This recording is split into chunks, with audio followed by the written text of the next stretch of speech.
এখানে কিন্তু অনেকগুলোই মাছ এনেছে আজকে মহাশয়। ভালো করে নুন দিয়ে ধুয়ে নিয়েছি, নুনগুলো দিয়ে মেখে নেবো। তো মাছ তো ঝোল করলেই ভালো লাগবে, তাই দুটো কাঁকরোল কেটে নিয়েছি, দুটো আলুও কেটে নিয়েছি। তুলে এক একে ভেজে নিলাম।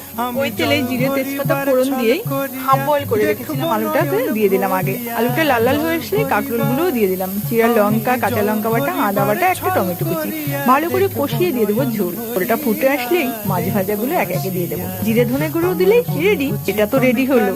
এই তরকারিতে শুধু হবে, ডিমগুলো কই যাবে। করে একটা পেঁয়াজ কুচিয়ে নিলাম, 4টে কাঁচা লঙ্কা, নুন হলুদ স্বাদ মতো চিনি আর সঙ্গে বেসন ভালো করে মেখে নিলাম। আজকে কিন্তু একদম সিম্পলের উপরে রান্না করেছি। তেলটা গরম হলেই একদম চ্যাপটা চ্যাপটা করে বড়াগুলো দেবো, যাতে কুড়কুড়ে মুচমুচে হয়। যে বড়াগুলো নামাচ্ছি তোমরা কিন্তু বুঝতেই পারছো এটা কিন্তু মুচমুচে হয়ে গেছে। সঙ্গে আবার শুকনো লঙ্কা ভাজা। ঝোল খেতে আমার ভীষণ ভালো লাগে। আজকে দুপুরের মেনুটা আমারই প্রিয় হবে। ওদের কেমন লাগলো অবশ্যই সাবস্ক্রাইব আর লাইক করো কিন্তু।